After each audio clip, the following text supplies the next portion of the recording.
आपने कुंडलिनी शक्ति के बारे में सुना होगा और प्राणवायु के बारे में सुना होगा। अब कई बार जब हम सिर्फ एनर्जी की बात करते हैं, कई बार हम जब सिर्फ ऊर्जा की या किसी शक्ति की बात करते हैं तो हमें लगता है अच्छा प्राण और कुंडलिनी मतलब डिफरेंस क्या है, एनर्जी ही तो है सब। हाय, मैं हूँ प्रीति और इस वीडियो के द्वारा दोनों के बीच का डिफरेंस मैं आपको बताने वाली हूँ और दोनों कनेक्ट कैसे होते हैं आपके एग्जिस्टेंस के साथ वो हम शेयर करेंगे। कोशिश कीजिए आप इस पूरे वीडियो को देखें ताकि आप इस पूरे वीडियो को समझ पाएँ। Okay, stay tuned.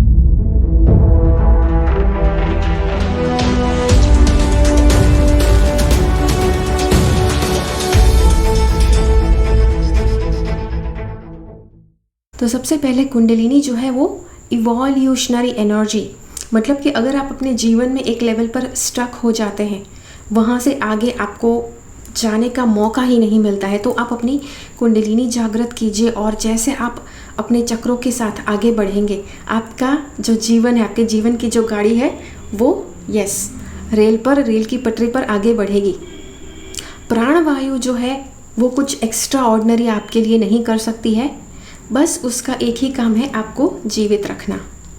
तो जब प्राणवायु आपको जीवित रखती है तब कुंडलिनी को मौका मिलता है कि वो जागृत हो और आपका जीवन अगले लेवल पर आगे बढ़े। अब कुंडलिनी शक्ति अगर जागृत नहीं है और आपके शरीर में हर डायरेक्शन में अच्छी तरह से प्रसारित नहीं हो रही है तो भी इट इज़ फाइन, राइट। मतलब कैसे कितने ज़्यादा लोग होते हैं कि जिनकी कुंडलिनी बिल्कुल जागृत नहीं होती है, and that is perfectly fine because जन्म से आपके अंदर कुंडलिनी जागृत नहीं होती है, and that is perfectly fine. और फिर भी आपके ऊपर कुछ ज़्यादा फर्क नहीं पड़ेगा अगर कुंडलिनी जागृत नहीं है तो। लेकिन अगर प्राणवायु आपके शरीर में अच्छे से सर्कुलेट नहीं करता है, डेफिनेटली आपको फ़र्क पड़ेगा। ओके, बिकॉज यस, प्राणवायु ये है कि जो आपको जीवित रखने के लिए मदद करता है और आपके शरीर के हर भाग को तंदुरुस्त रखने के लिए मदद करता है। अब प्राणवायु और ऑक्सीजन में बहुत ज़्यादा लोग कंफ्यूज होते हैं। प्राणवायु is not oxygen, okay, because yes मतलब अगर प्राणवायु का डेफिनेशन देखो बहुत ही आसान है समझना कि भाई मतलब दैट इज़ ऑक्सीजन।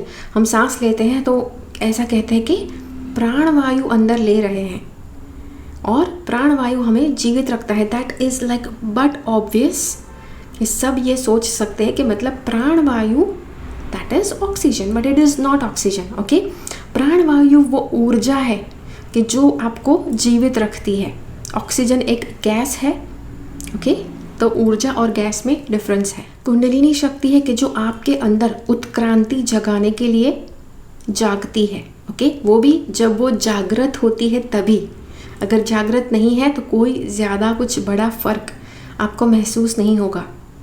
लेकिन प्राणवायु जो है वो बचपन से आपके अंदर प्रसारित हो रहा है। आप सांस लेकर प्राणवायु का हर रोज़ हर घड़ी अपने शरीर में प्रवेश करवाने देते हैं और इसीलिए यस, प्राणवायु आपको जीवित रखता है। जैसे मैंने आपसे पहले कहा कि अगर आपके शरीर के किसी भाग में प्राणवायु प्रसारित नहीं हो रहा है तो शरीर का वो भाग उसमें प्रॉब्लम आना शुरू हो जाएगा, उसमें डिजीज़ आना शुरू हो जाएगा। वो भाग निर्जीव हो जाएगा, ज़्यादा काम नहीं आएगा, बेकार हो जाएगा। लेकिन अगर किसी की कुंडलिनी जागृत नहीं है तो हेल्थ में कोई फ़र्क नहीं पड़ता है। ये अलग बात है कि इवोल्यूशन का सही टाइम आ गया है और अगर आप उसके बाद भी इवोल्यूशन का मार्ग चुनते नहीं हैं तो आपका शरीर निर्जीव होने लगता है, ताकि इनडायरेक्टली वो आपके अंदर की कुंडलिनी को जागृत करवाने के लिए एक सिग्नल बन जाए। तो कुंडलिनी जब जागृत नहीं होती है तो कुंडल के माफक सांप जैसे कुंडल बांध के बैठ जाता है, उसे कुंडल कहते हैं, राइट। सांप कुंडली मार के बैठ जाता है ऐसा हम कहते हैं, राइट।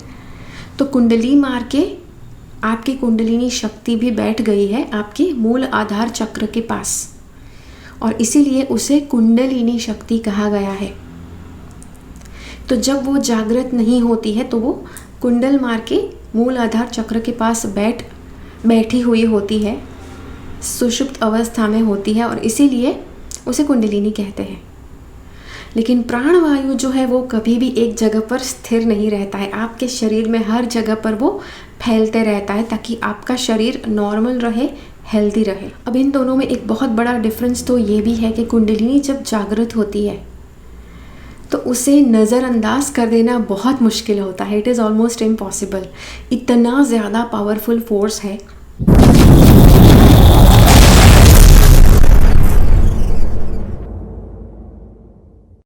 कि जब भी आपके अंदर जागृत होगा, और वो किसी भी टाइम पर जागृत हो सकती है, आप चाहो या ना चाहो, आपकी मर्ज़ी से वो जागृत नहीं होती है।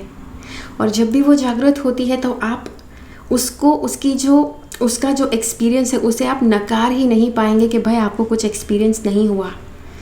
ओके, तो यस, उसे आप अवॉइड नहीं कर पाएंगे। लेकिन प्राणवायु जो है वो इतना सटल है, इतना ज़्यादा मतलब वो सौम्य है कि आप सांस लेते हैं, सांस छोड़ते हैं, प्राणवायु आपके अंदर प्रवेश करता है। कुछ ज़्यादा आपका ध्यान भी नहीं रहता है, दिन ब दिन लेवल पर आप ये चीज़ करते हैं, हर रोज़ करते हैं। अभी भी ये वीडियो देखते हुए भी आप प्राणवायु अंदर ले रहे हैं, बट स्टिल आप ज़्यादा कुछ आपको फ़र्क नहीं पड़ता है, ज़्यादा कुछ बड़ा एक्सपीरियंस आपको फील नहीं होगा अगर आपने प्राणवायु अंदर लिया है तो। यू आर जस्ट अलाइव, आप बस जीवित हैं अगर प्राणवायु अंदर लिया है तो। अब कुंडलिनी शक्ति जो होती है वो आपके भीतर होती है, ओके, सुषुप्त अवस्था में होती है। प्राणवायु जो होती है वो आपके एग्जिस्टेंस के साथ, आपका जो अस्तित्व है उसके साथ कनेक्टेड होती है, ओके। और इसीलिए हम कई बार कहते हैं कि डॉक्टर तो ऑक्सीजन दे रहे हैं लेकिन जैसे ही ऑक्सीजन हटाया वो मर जाएंगे। क्यों? क्योंकि उसका प्राणवायु से कनेक्शन टूट गया है। प्राणवायु से कनेक्शन आपका तब तक रहेगा जब तक आप अपना पर्पस फुलफ़िल करते हैं। आप अपना पर्पस फुलफ़िल करते हैं, आपके कर्म जो है वो चुकाने बाकी है। यस, यू नो, आपका लेसन्स है, लर्निंग्स है, वो सब कुछ आपको अनुभव करने बाकी है। और इसीलिए प्राणवायु जो है वो आपका इस दुनिया के साथ का जो अस्तित्व है उसके साथ कनेक्शन करता है, ओके। और वो है कि आपका ग्राउंडिंग चक्र, आपके पैरों, दोनों पैरों के बीच में एक चक्र होता है ज़मीन में, जो रजिस्टर करता है कि आपका अस्तित्व इस दुनिया में है। तो जैसे ही कोई व्यक्ति जन्म लेता है तो वो अस्तित्व रजिस्टर होता है कि भाई दिस पर्सन इज़ बॉर्न, अब इनका टाइम शुरू हुआ। और जब भी उनका टाइम शुरू होता है तो प्राणवायु भी उनको मिलना शुरू हो जाती है।